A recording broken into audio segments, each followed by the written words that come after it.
Voilà. Et dans ce cas-là, maintenant, tu vas mettre la préparation incorrecte, c'est-à-dire, soit c'est de l'eau qui est non potable, ou bien le matériel n'est pas stérilisé, ou bien le lait en poudre a été contaminé. C'est pas pour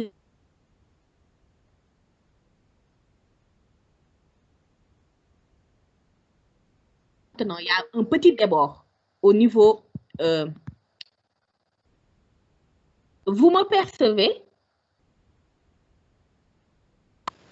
Oui, docteur Dieynaba, ça coupe par moment, mais on vous entend.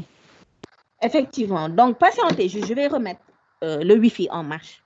Juste un moment. D'accord.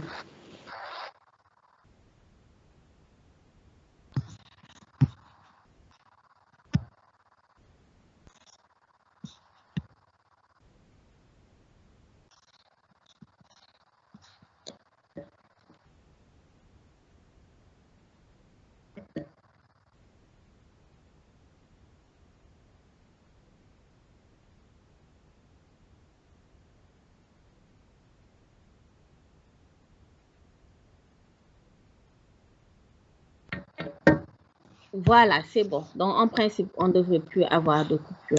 Donc, je disais que pour les inconvénients, il fallait débuter d'abord par tout ce qui est en rapport avec une préparation incorrecte, c'est-à-dire de l'eau non potable, ou bien un matériel qui n'a pas été stérilisé, qui est contaminé, ou bien le lait de poudre contaminé. Je disais que pour certaines formules de lait artificiel, vous voyez qu'au niveau du contenant, à l'intérieur, il y a un débord.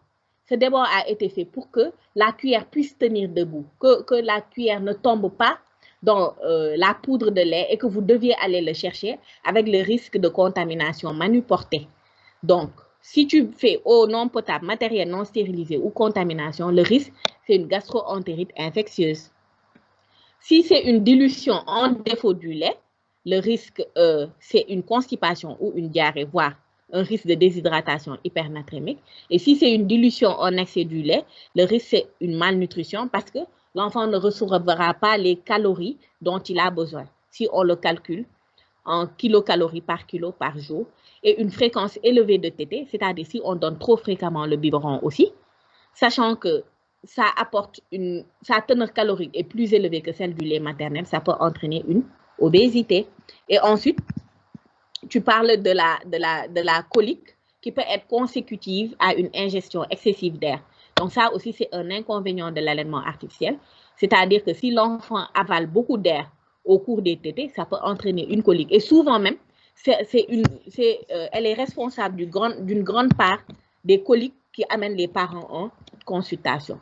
Donc, les autres inconvénients, il y a également le retard de mise au sein et de montée laiteuse parce que si on propose de l'allaitement du lait artificiel au lieu du lait maternel, c'est un facteur d'échec d'initiation du lait maternel. Donc, l'inconvénient aussi, c'est l'intolérance ou l'allergie aux protéines de lait de vache. L'autre inconvénient très important que tu devais ressortir, c'est qu'il n'y a pas de facteur immunologique dans le lait artificiel.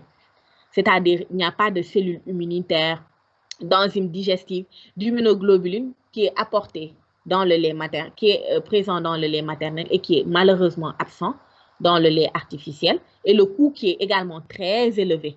Donc, tout ça, en fait, ce sont des inconvénients que tu devais ressortir, et c'est ce qui fait que le lait maternel est mieux avantagé et le meilleur aliment, en fait, qui est le plus adapté pour l'alimentation du nouveau-né. Donc voilà, ça, ce sont les éléments qui ont manqué en fait dans la présentation et qu'il était important de préciser, surtout vous, à votre niveau en tant que DS. Parce que si on doit vous poser des questions, c'est sur les différentes parties, tout ce qui est calories, protéines, lipides, glucides et qu'est-ce qui fait la particularité de ces laits-là concernant leur indication et concernant leur préparation et ce qui constitue la formule. Donc, j'espère que tu as eu le temps de noter, mais dans tous les cas, si tu as pu prendre des notes, c'est tant mieux. Après, tu m'envoies. Voilà, c'est parti tout le monde. Dans tous les cas, je vais compléter avant de vous remettre le cours. Voilà. D'accord, merci beaucoup. Si il n'y avait pas eu de questions sur cette partie et qu'on a une contrainte de temps, donc ceux qui doivent présenter l'alimentation du nouveau-né, ils peuvent se préparer pour leur cours.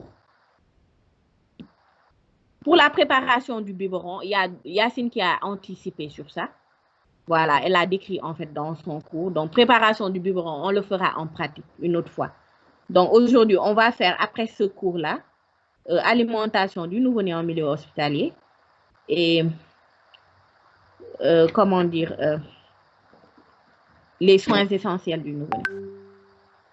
Donc, alimentation du nouveau-né, vous êtes prêts ou bien?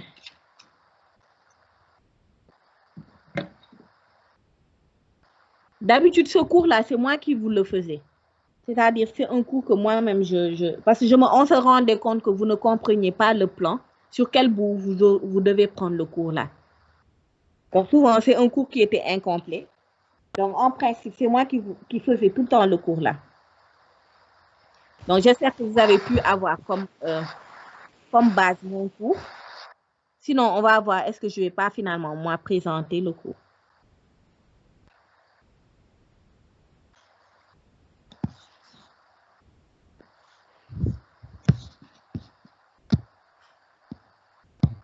Il y a une main qui s'est levée. Bon, je vais voir c'est qui. C'est Mamine. Mamine, tu as une question. Vas-y rapidement, le temps que l'équipe s'installe. C'est qui?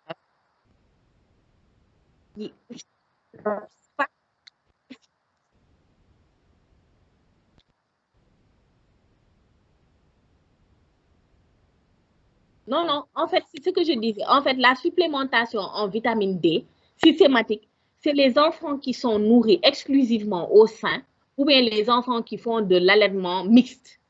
C'est-à-dire, ils prennent à la fois du maternel et de l'artificiel. Parce que pour cela, leur besoin en vitamine D ne va pas être couvert. C'est pour ça. C'est eux qu'on doit supplémenter.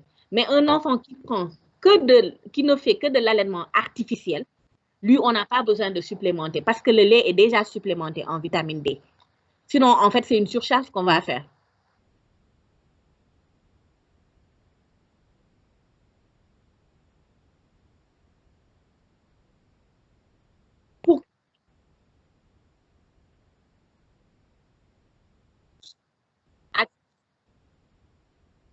Normalement, pour le lait artificiel, comme pour le lait maternel, oui, pour le lait artificiel, oui. Pour le lait artificiel, normalement, c'est au moment où tu dois l'administrer au bébé que tu dois le préparer. C'est-à-dire, tu prépares le lait au moment où tu veux, l'enfant présente des signes de faim. Tu veux l'alimenter, tu fais la préparation et tu le lui donnes. Maintenant, si l'enfant ne finit pas son biberon, normalement, tu ne dois pas le conserver, tu dois le verser. C'est au même titre que le lait maternel. Voilà, c'est-à-dire le biberon n'est pas fini, on le verse. Parce qu'il faut avoir en tête que chaque fois que l'enfant il exerce une succion au niveau de la tétine, il y a toujours un peu de salive du bébé, c'est-à-dire, je dirais oui, de la salive du bébé qui passe à travers la tétine et qui rentre dans le flacon. Et tu sais que dans la bouche, on a quand même des germes au niveau de la bouche. Voilà, il y a une flore microbienne buccale. Donc, cette flore va être inoculée au niveau du contenant. Si tu le laisses, c'est-à-dire l'enfant ne finit pas le biberon, tu le conserves un moment et que tu lui réadministres ce même lait-là, en général, les germes auront le temps de pulluler et ça peut favoriser une gastro-entérite infectieuse. Donc, pour le lait artificiel, il faut préparer au moment de l'alimentation. Et s'il y a une quantité qui reste, il faut le verser. Donc, il faut toujours faire une nouvelle préparation. C'est la même chose pour le lait maternel aussi. Le lait maternel aussi, même chose. Sauf que le lait maternel, la maman, elle peut tirer. C'est-à-dire, si elle a beaucoup de lait, elle peut le tirer. Et dans ce cas, elle va le conserver au réfrigérateur, voire le congeler. Mais dans tous les